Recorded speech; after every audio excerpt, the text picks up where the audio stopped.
Hello guys, welcome to my 23rd tutorial of learn C in Hindi. और इस tutorial में हम लोग जानेंगे फंक्शन रिकर्सन के बारे में। फंक्शन रिकर्सन का मतलब है अगर function called by itself known as function recursion. आप लोगों को कुछ भी समझ नहीं आया होगा मैंने क्या बोला। मुझे भी इस डिफिनेशन को जब मैंने फर्स्ट टाइम देखा था तो समझ नहीं आया था। जब मैं प्रोग्राम बताऊंगा तो ये ज़्यादा बेटर समझ में आएगा। ऐसे मैं फिर से बोलता हूँ, अगर फंक्शन अपने आप को खुद से कॉल करेगा तो बोलते हैं फंक्शन रिकर्सन। ठीक है, अगर कोई फंक्शन लूप से हो सकता है तो फंक्शन रिकर्सन से ही हो सकता है और vice versa. But loop allocate memory, क्या लिखा मैंने, but loop allocate memory but function recursion आपका करता है, बट लूप जो है वो आपका मेमोरी एलोकेट नहीं करता है। मैं इसे ठीक कर देता हूँ, बट लूप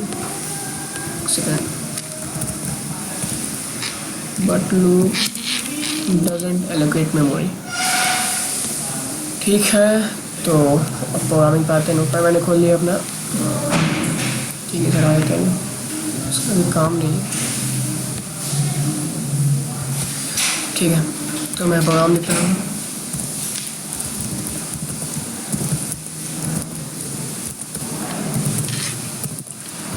और मैं यहाँ पे एक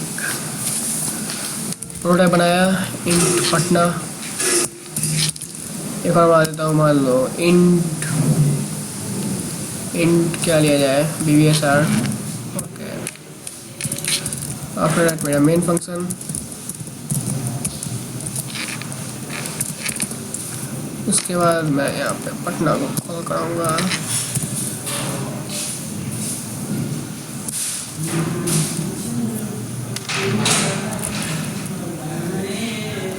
देन int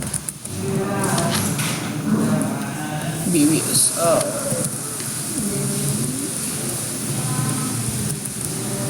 सबको डिफाइन किए और ये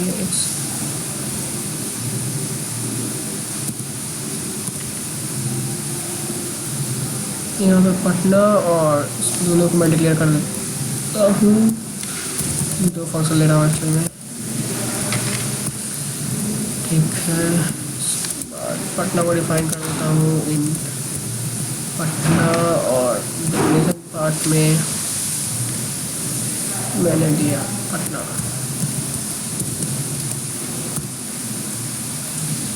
ठीक है, और मैं देखिए मैंने इंट लिया है इसलिए मैं रिटर्न टाइप दे दूँगा, क्योंकि मैं यहाँ पे वॉइड लूँगा, इसका मतलब कुछ भी रिटर्न नहीं करेगा। अगर मैंने इंट लिया मतलब कुछ वैल्यू रिटर्न करेगा, तो मैं लिखा रिटर्न।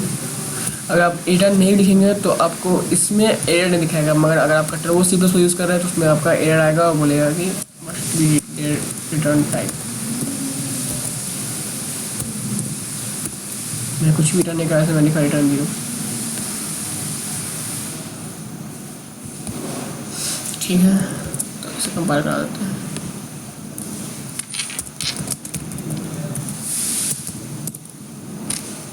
ये क्या बोल रहा है, new 1.c है तो ये काफ़ी, हाँ डेस्कटॉप पे नहीं गया। अब देखिए कंपाइल हो गया, कोई एरर नहीं हो रही है। वैसे मैंने ये लिखा, काम करना बंद कर दिया। असल में ये कोई आउटपुट देगा ही नहीं, क्योंकि मैंने अब कोई वैल्यू प्रिंट नहीं कराया। ठीक है, तो मैंने बस ये आपको बताने के लिए मैंने प्रोग्राम लिखा है। अगर मैं आउटपुट का प्रोग्राम बताऊंगा आगे आपको, देखिए कैसे काम कर रहा है। उससे पहले यहाँ पे मैंने दो प्रोटोटाइप डिक्लेयर किया जो कि इंट वैल्यू रिटर्न करेगा। ठीक है, ये भी प्रोटोटाइप है, सिमिलर चीज़। उसके बाद मैंने यहाँ पे एक फंक्शन यहाँ पे मैं डिफाइन किया। ये फंक्शन डिफाइन पार्ट हो गया आपका।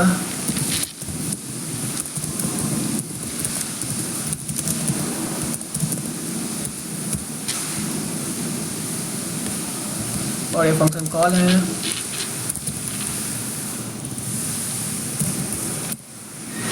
फंक्शन कॉल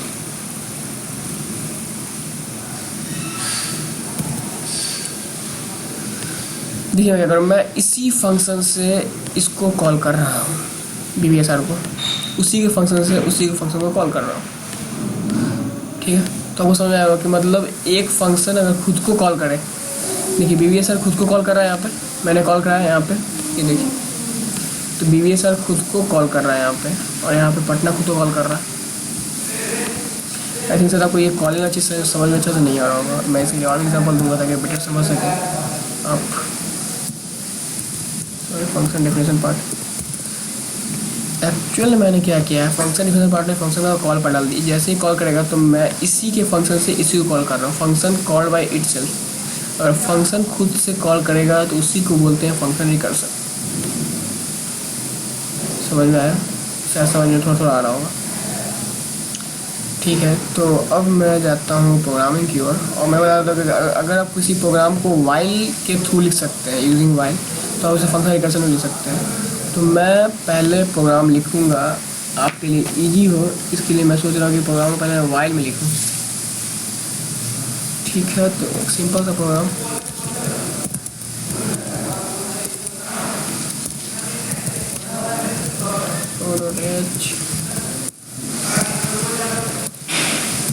ठीक है, मैंने एक इंटीजर क्लियर किया,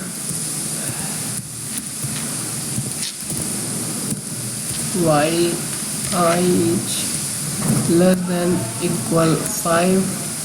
मैं आपको वाइल लूप बता चुका हूँ, जिन्हें समझ नहीं आ रहा वो मेरा ये लूप जो था डू वाइल लूप जो आपका कंट्रोल स्टेटमेंट था, वो वाला मैं ट्यूटोरियल दे सकते हैं ताकि समझ में आए कि वाइल कैसे काम करता है। ठीक है, उसके बाद इधर मेरा वाइल है और मैंने प्रिंट करा रहा हूँ प्रिंट f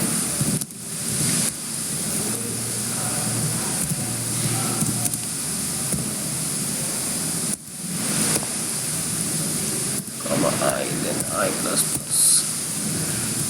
ठीक है, देखते हैं क्या आता है आपको इसका। ये है न्यू डॉट सी, कोई एरर नहीं, और ये देखिए 1 2 3 4 5 मैंने 5 तक प्रिंट कर दिया। ठीक है, अब इसी प्रोग्राम को हम लोग यूजिंग फंक्शन रिकर्सन करते हैं यहाँ पर। ठीक है, यूजिंग रिकर्सन, ठीक है,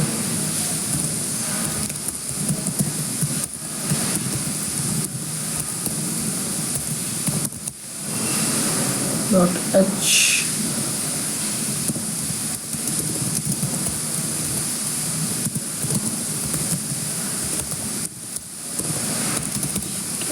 int i, मैंने यहाँ पे स्टैटिक क्यों लिया मैं बताऊंगा।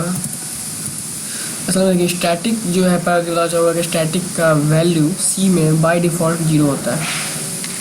दूसरी चीज़ कि हम लोग वैल्यू को री इनिशियलाइज करते हैं स्टैटिक से।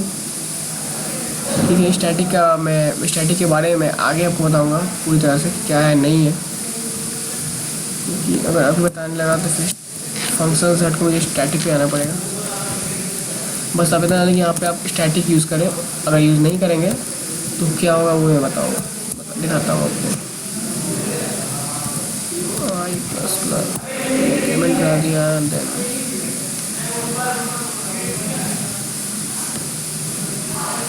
हो गया। ठीक है, ये है मेरा ICUR.C, कोई एरर नहीं, और आया 1। क्यों आया 1?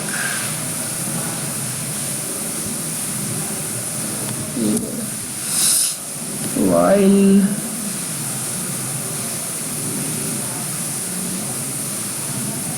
if i less than equal to 5 printf।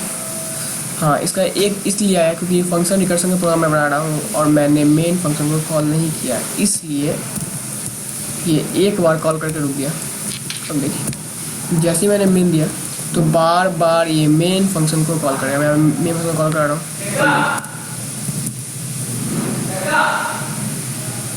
तो कुछ अभी समझ आया होगा कि मैंने ये मेन फंक्शन था और मैंने मेन फंक्शन के अंदर से ही मेन फंक्शन को कॉल करा दिया।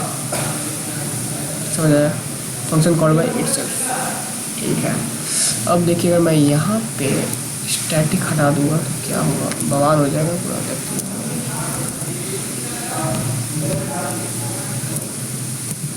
ये देखिए,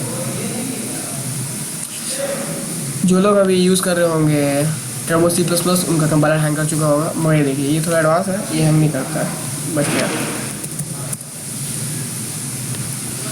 ठीक है, तो एक और प्रोग्राम, ये था आपका नंबर प्रिंट करने के लिए। मैं एक और प्रोग्राम बताता हूँ फैक्टोरियल वाला, जो कि काफ़ी कॉमन प्रोग्राम है और काफ़ी यूज होता है। तो पहले फैक्टोरियल प्रोग्राम को मैं वाइल लूप के थ्रू मैं कराता हूँ विदाउट रिकर्सन। ठीक है, तो शुरुआत करते हैं। इंट एक्स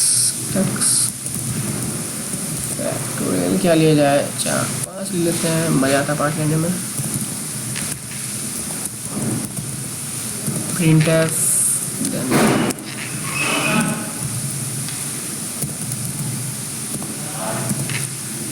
एक्स, ठीक है। उसके बाद fact,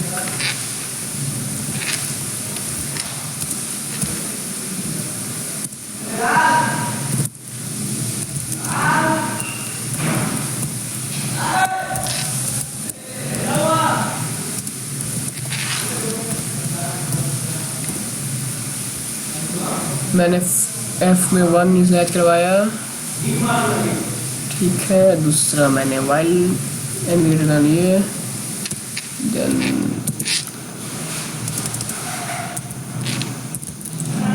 F f n, then n minus दूंगा। उसके बाद रिटर्न करा रहा हूँ एफ को। तो ये फैक्टोरियल का प्रोग्राम है। फैक्टोरियल जानते हैं आप लोग कि जैसे कि मैं बोलूँगा कि 5 का फैक्टोरियल लिखो तो क्या होगा, 5 फैक्टोरियल होगा आपका 5 4 3 2 1। ये फैक्टोरियल आपका 5 4 3 2 1, ठीक है। तो अभी देखना है कि काम करता है या नहीं। और ये कंपाइलेशन है, बहुत सारा एरर, वाह। तो क्या था प्रॉब्लम, कुछ नहीं था, मैंने टाइपिंग एरर किया था असल में। ठीक है, तो ये फैक्टोरियल का प्रोग्राम है। फैक्टोरियल बता दें क्या है, अब देखते हैं इसका आउटपुट क्या आता है। और ये 120 से ले दिया है क्योंकि इसने सबको इंटू कर दिया। 5 का जो फैक्टोरियल होता है, 5 फैक्टोरियल होता है 5 4 3 2 1 को अगर इंटू करोगे तो आएगा आपका 120। ठीक है, इसी प्रोग्राम को हम लोग बनाएंगे थ्रू रिकर्सन। तो हम लोग रिकर्सन वाले टाइप के साइड आ जाते हैं और मैं इसे मिटा देता हूँ। और एक बात, मैंने अब देखिए मैंने यहाँ पे प्रोटोटाइप डिक्लेयर नहीं किया। अगर आप प्रोटोटाइप डिक्लेयर करते हो तब भी कोई फर्क नहीं पड़ेगा इसमें, बट अगर आप ब्लू स्क्रीन वाले टर्बो सी यूज़ कर रहे हो और प्रोटोटाइप डिक्लेयर नहीं किया है आपने तो उसमें एरर देगा। मैं यहाँ पे प्रोटोटाइप डिक्लेयर कर देता हूँ इंट और चेक करते हैं, कोई एरर नहीं, बिल्कुल सही आउटपुट। ठीक है, अब इधर आ जाते हैं हम लोग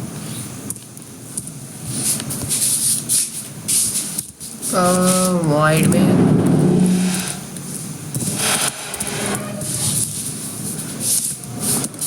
और क्या करना है, वैल्यू इनिशियलाइज करवा दिया जाए।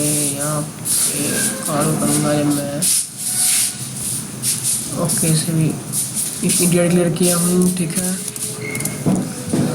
तो इस इंटीरियर को प्रिंट कराना पड़ेगा।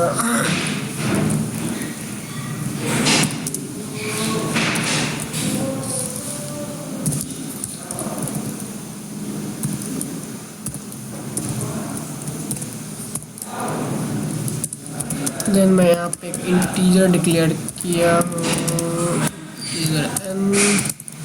Then I again taking static. मैं दिखा चुका कि स्टैटिक में लेने में क्या होता है, तो उससे बचने के लिए मैं स्टैटिक का प्रयोग कर रहा हूँ यहाँ पे।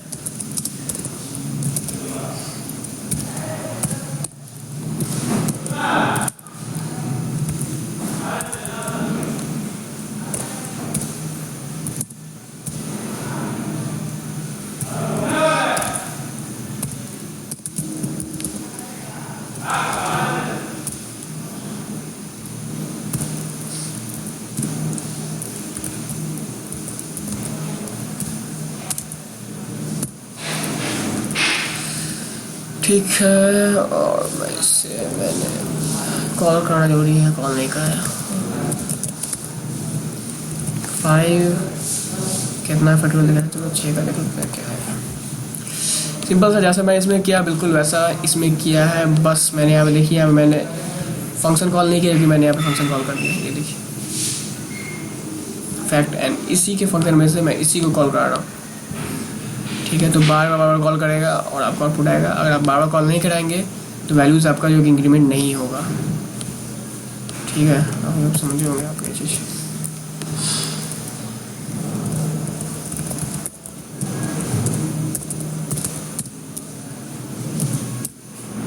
तो 720 आया और जो कि सही आउटपुट है। और मैं बोलना चाहूँगा कि आप लोग फंक्शन रिकर्सन को थोड़ा ध्यान दें, और भी मतलब प्रोग्राम आप देखें उसको बना के वाइल से, फिर इसको ट्राई करें। जैसे कि सम ऑफ n नंबर्स का प्रोग्राम बना सकते हैं, रिवर्स कीजिए, क्योंकि जितना प्रैक्टिस कीजिएगा उतना बेटर होता जाएगा।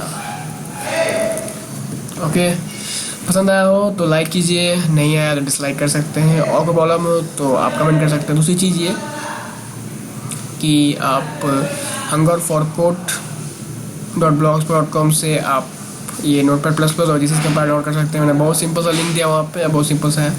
और जब मेरा ट्यूटोरियल कंप्लीट हो जाएगा तो मैं फुल ट्यूटोरियल उस पर डाल दूँगा, ताकि हम लोग एक बार में पूरा का पूरा वीडियो डाउनलोड कर सकें ईजिली। ठीक है, बाय।